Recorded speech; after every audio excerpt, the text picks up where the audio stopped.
For more than a century, public universities have been the primary gateway to the American dream for millions of students from low and middle-income families.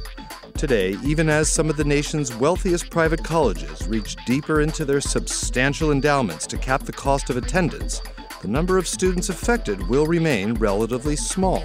For the foreseeable future, Berkeley, on its own, will continue to enroll more Pell Grant recipients than all of the Ivy League colleges combined. But sustaining Berkeley's ability to admit and educate students regardless of their socioeconomic status will require new thinking and new partnerships in an era of rising costs and limited sources of financial aid.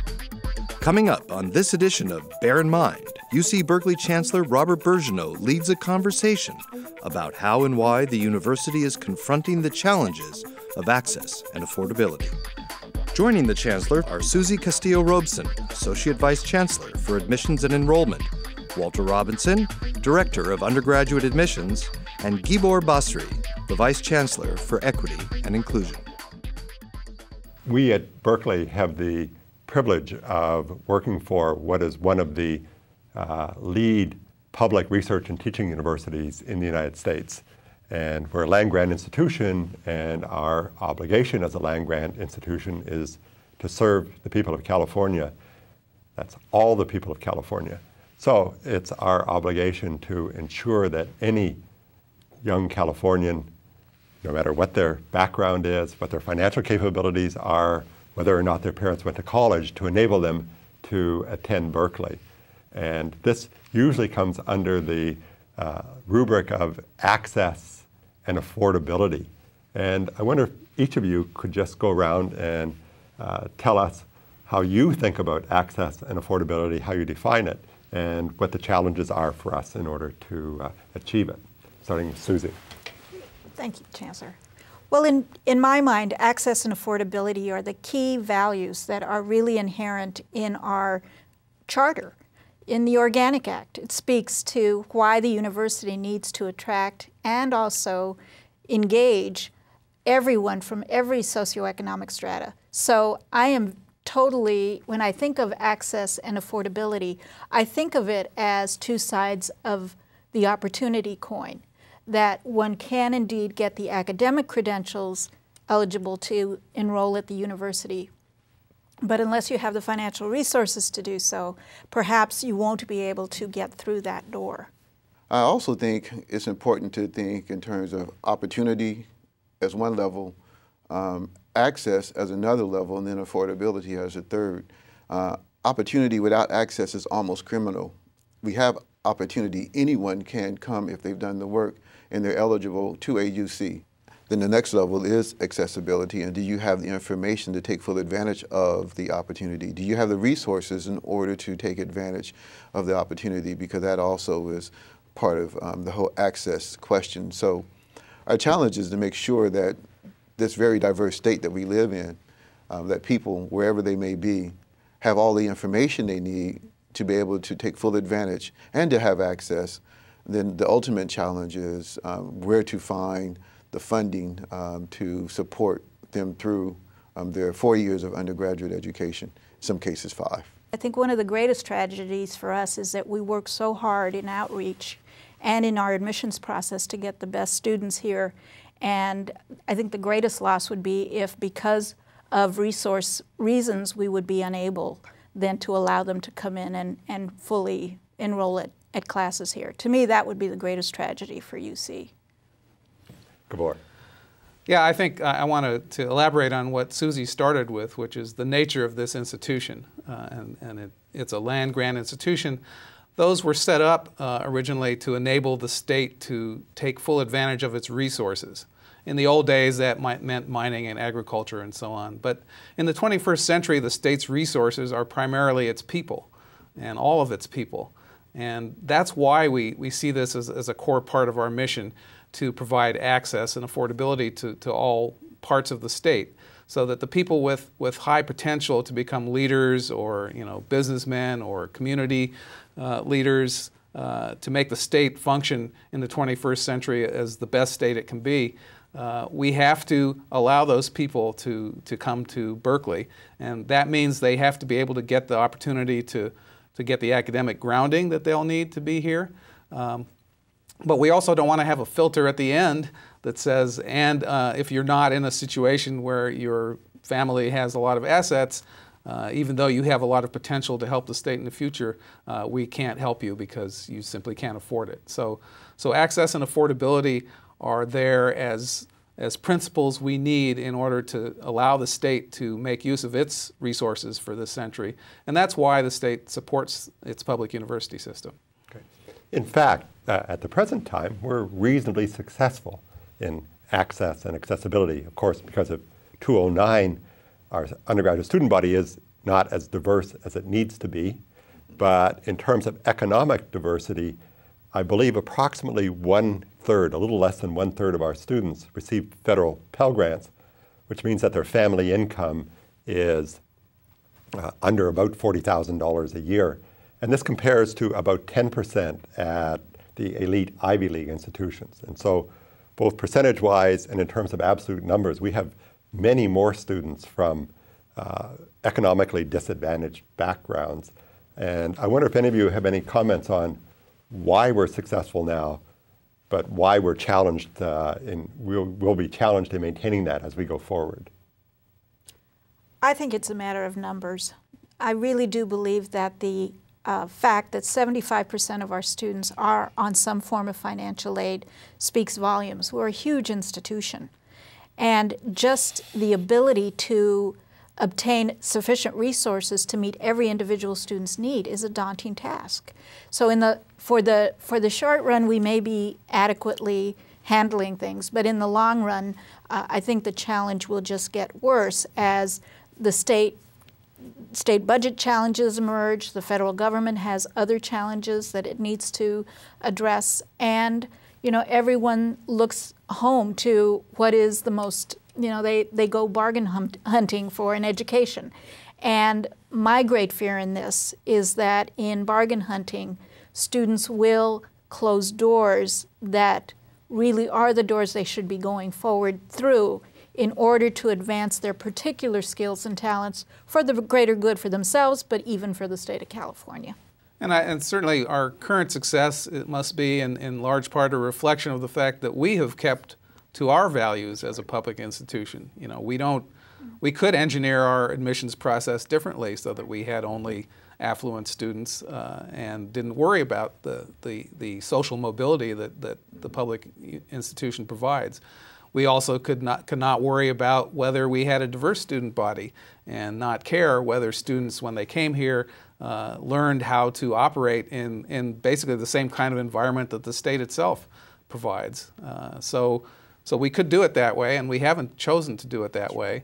And now our challenge is that some of the other institutions, which are of our quality but which don't really share our values, have gotten into such an advantageous position that it's becoming difficult for us to provide affordability here compared with affordability in some of those places. According to our own data, this year the costs to come here, let's say you're from Southern California and you come to Berkeley as an undergraduate student and you live in residence, the total cost is about $25,000, of which about $7,200 represents student fees.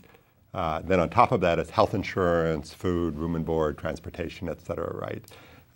And how do people manage this $25,000? And I know this is quite mysterious. Now, for well-to-do families, $25,000 presumably isn't an excessive burden, but for someone whose family income is $20,000, looking at a $25,000 bill can really be quite shocking. Now, I know because I spend a lot of time on it, and I'll talk a little more about that shortly, that the key concept or key number isn't the $25,000 number for a poor student, it's the self-help level. And Susie, maybe you can help explain what the self-help level is, because I know that's quite mysterious and confusing to many people.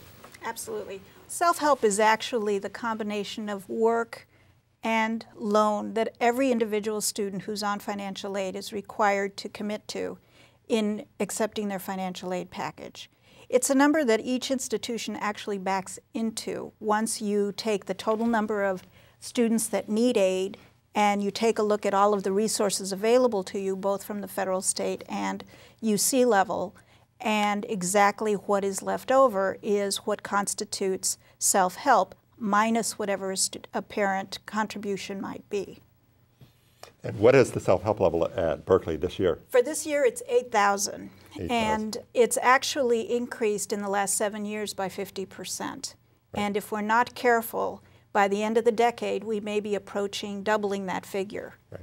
So let me clarify. By self-help at $8,000, you mean that of the $25,000, the system will take care of all but $8,000. Is that what that means? Not just the system. Part of it is parental contribution. So it really does depend on what your parents can contribute based on a federal formula that arrives at what your parent contribution level is. But if your family earns $20,000, then presumably that contribution is pretty small?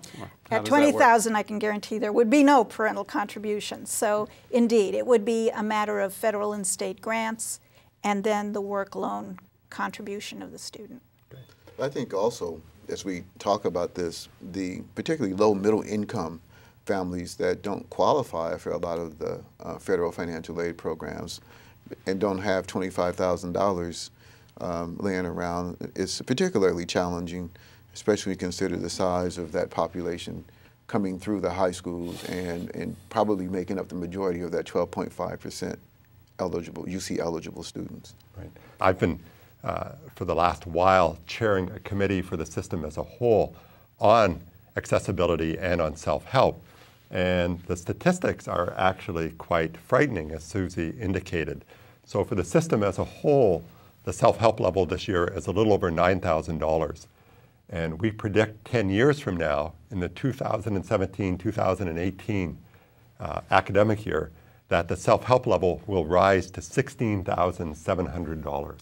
Which is an extraordinary number. So we now have this extraordinary situation where we can imagine Walter sends out a letter of admission to a student whose family income is $20,000 a year and says, congratulations, you've been admitted to Berkeley. We're going to do whatever we can to enable you to come here. But by the way, you and or your family over the next 4 years are going to have to provide $66,800. And this is impossible. And so this actually is probably can indeed earn the word crisis. I don't like to use the word crisis, but I believe that we do have an impending crisis and that we have to address it now. The first thing that people say, who are not sophisticated about these models, is, well, let's just freeze fees because that's clearly the problem. However, it turns out that freezing fees is the worst thing that you can do. The reason is that we return 1/3 of the fee income to financial aid, and other sources of financial aid like Cal Grants scale according to the size of the fees. And so the one strategy we cannot follow is to freeze fees because that will punish poor people. Another thing I'd like to point out is that here at Berkeley, almost 60% of our African American students and 60% of our Chicano students are receiving Pell Grants. That means they fall into this category of requiring the maximum financial aid.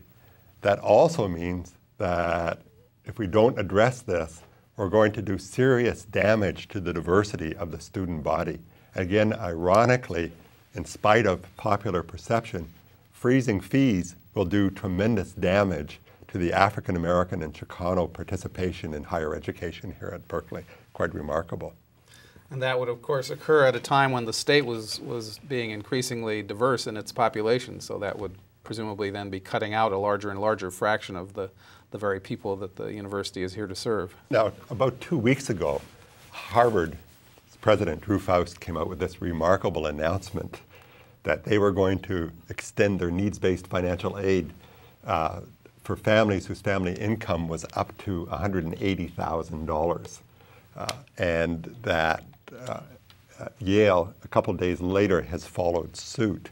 So far in our conversation, we've focused on people whose family income is in the $20,000 to $40,000 range, that is Pell Grant eligible students. But from the numbers I just gave you, it's clear that the middle class are going to be increasingly challenged in their ability to attend a public university like Berkeley as opposed to an elite private. So I'd be really interested to hear any or all of your responses to this. Well, from the operational perspective, I have to say that I was just outright jealous of Harvard and Yale when I heard of their remarkable offers that they are making to their students and their parents. One of the things, too, as you mentioned, that really I think a lot of folks forget to notice is that public institutions have an extraordinary burden on their shoulder in terms of the quantity of the need, whereas Harvard and Yale have 7 to 8% of Pell Grant recipients. We're closer to 31. That's extraordinary. We have 7,000 more students to package in financial aid at that particular level.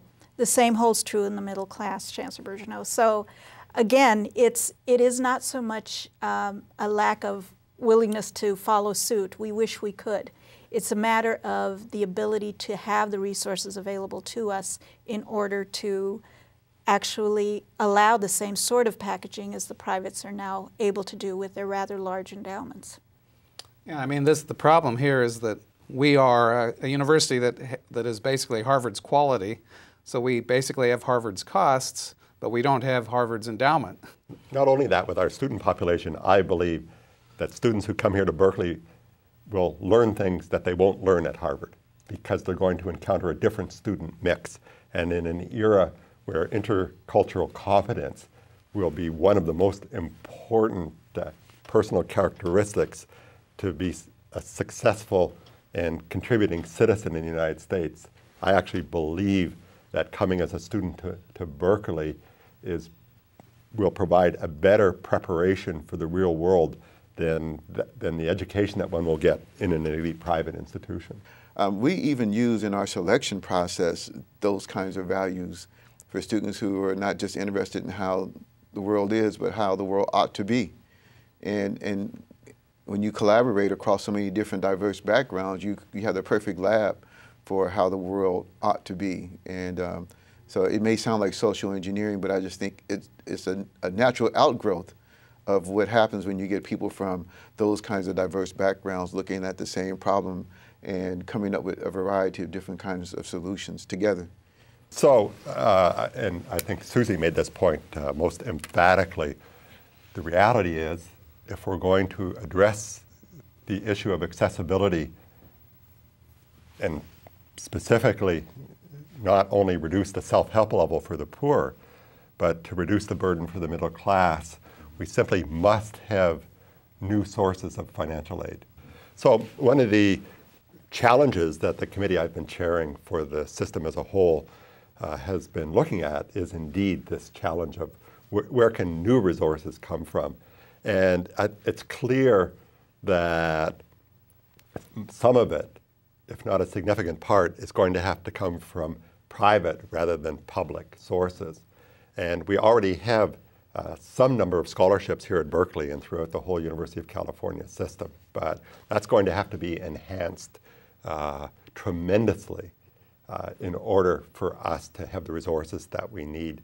And so we have proposed that the state should put up, for the UC system as a whole, $100 million a year over the next 10 years, which would then be matched by private donors.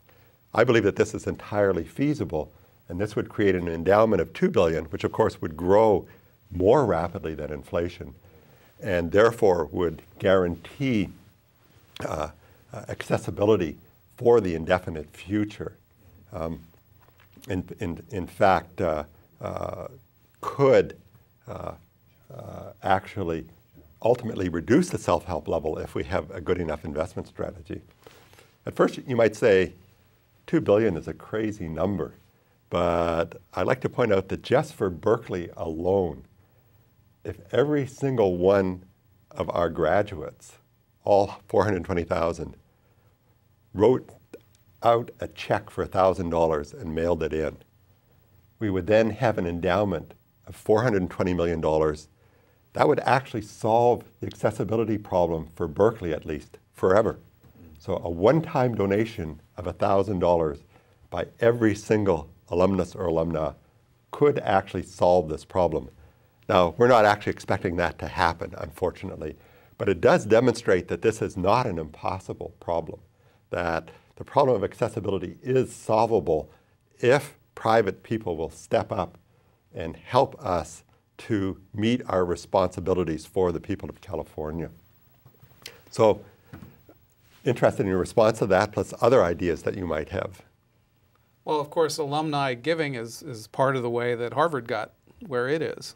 And, you know, in the past, I think people have viewed the public university as something that the state supports and they just go to and they don't have any responsibility for future giving.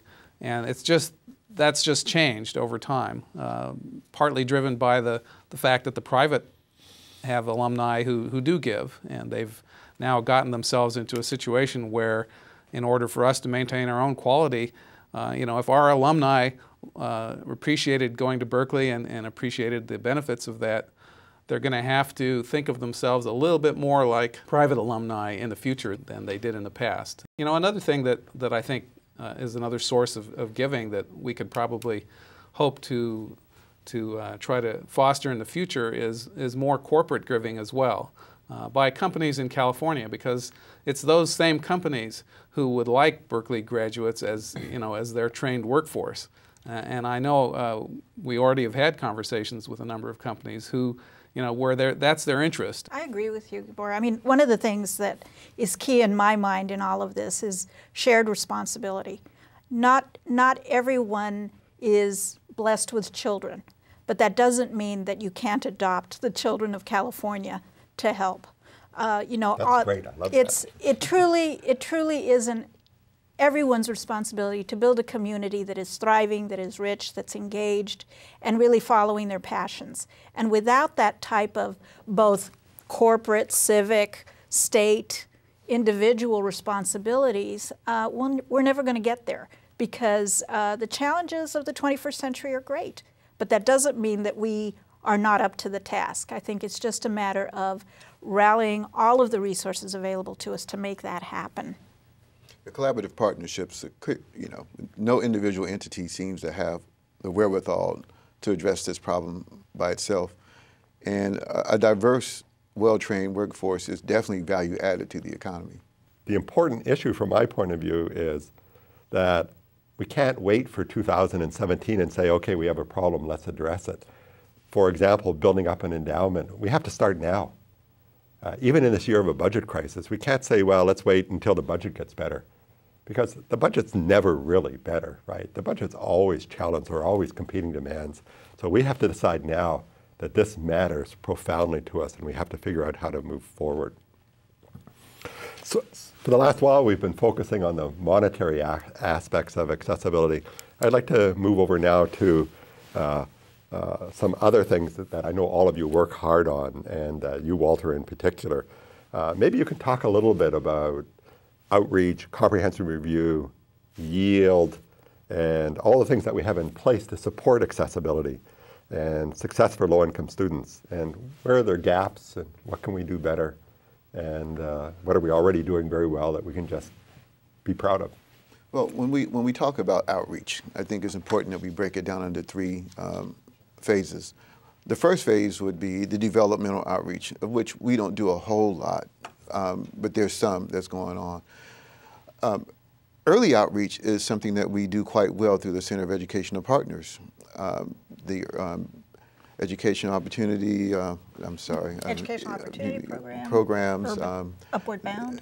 Upward Bound TRIO programs, all designed to provide academic preparation and academic readiness for students who are from low-income first-generation backgrounds. We're very proud of that work. And then there's a variety of other programs that are going on within academic units. Biology scholars, I know that over in engineering there's some outreach work that's being done. The Young Musicians Program is another way through music, getting students engaged in academic preparation. And then there's immediate outreach, and that's where my staff is very much engaged in going out to high schools and communities and trying to serve every region of the state. It is our mission to make sure that we cover every county. The only county that we did not go to this year was Alpine County, And we haven't been able to find a high school in Alpine County, so that's a very good reason. Part of our mission also in our outreach efforts is to not just identify students where we can generate applications from those counties, but also offer a seat to students from every county in the state. And we've managed to do that every year through our outreach efforts. And also with just the way that we go about doing admissions review.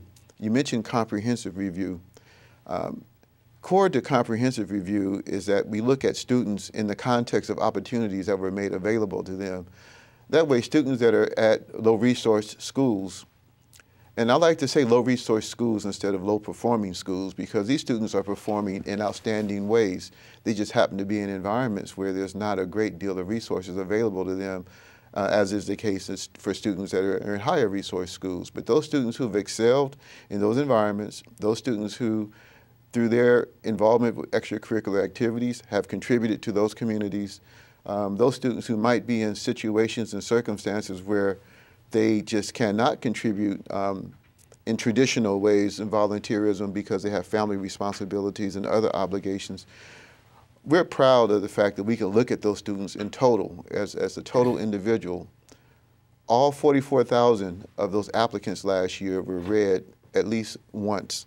Most were read twice. And when I say read, we look at everything in their application from cover to cover.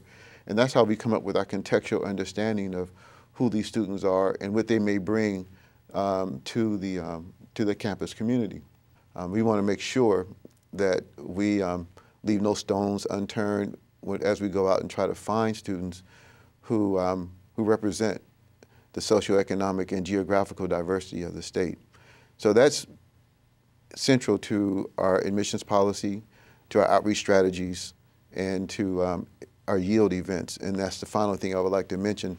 It would be wonderful if we had a nice, strong scholarship endowment where we can go to a student, no matter where they were from, because they're just superior students, and say to you, not only are we offering you a seat to the campus, but we would also like to provide you with this type of support. We've been able to do that for a good number of students, but there's a lot of students who will opt not to come to Berkeley because of financial circumstances. That is one of the most difficult conversations that I have to have as an admissions director who, through one program or through one means or another, I get to meet a lot of these students and families. And when they walk up to me at a yield event and say, I can't come to your school because this private university down the road offered me X amount of dollars, and I just wanted to tell you, I've always wanted to come to Berkeley, but it's quite impractical for me to do that. Furthermore, my mom is standing here and told me I should take the money that's being offered at another school in that amount.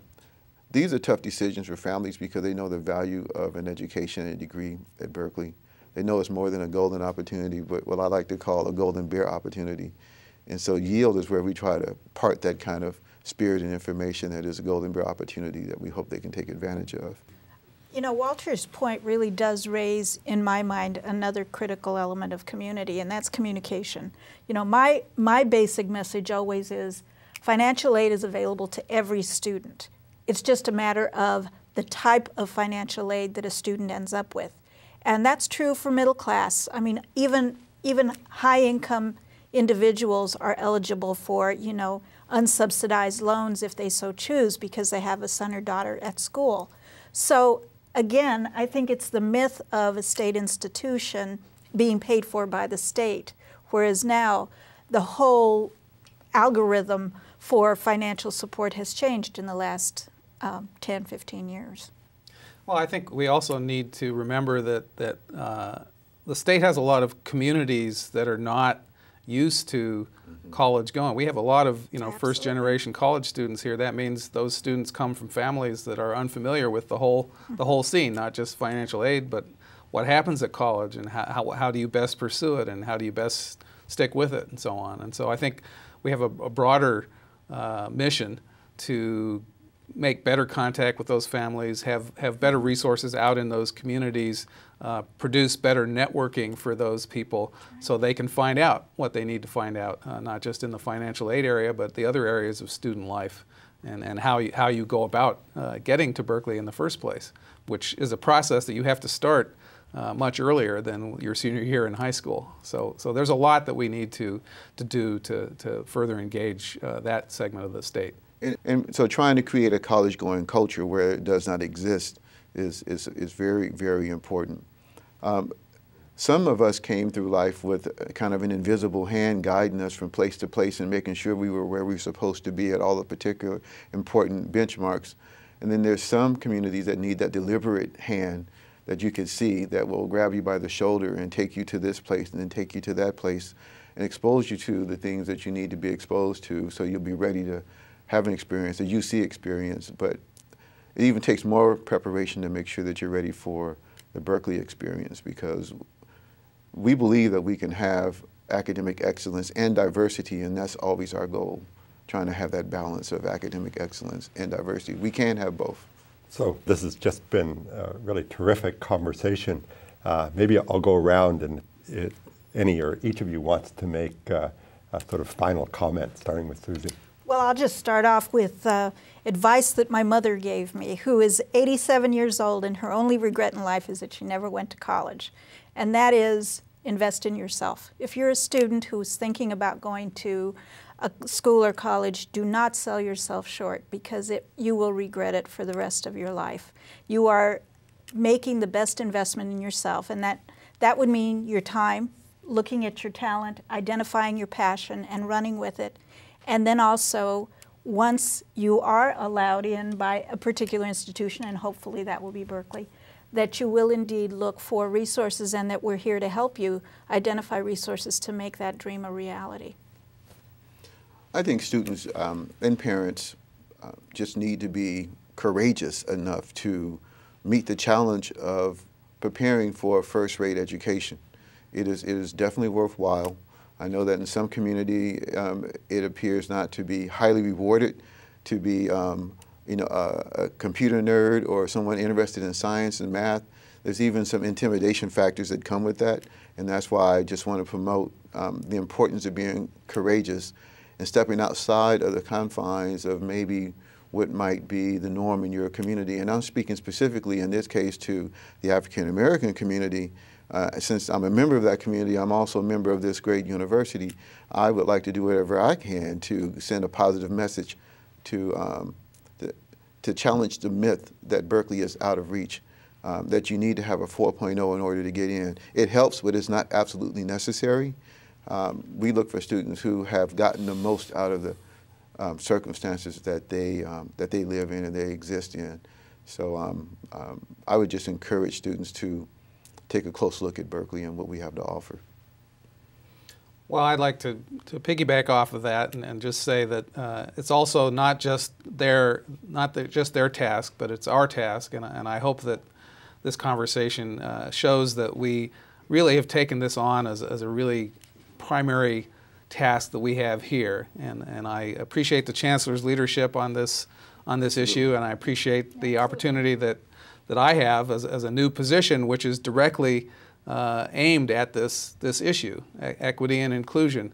The fact that my position now exists shows how serious we are about this problem, and I hope that we will be able to come up with more creative ways to help, and I also hope that we'll be able to engage all the communities out there to get their ideas about how we can help, so that together we can really make a big change in the way things are moving right now, and keep our current excellence in excellence and diversity at one of the most prestigious universities in the world.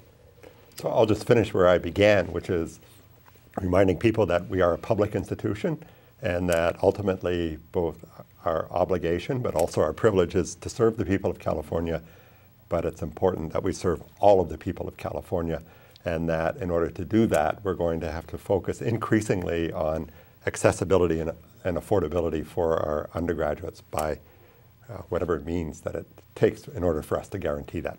Again, thank you, and good luck in the admissions cycle. Thank you.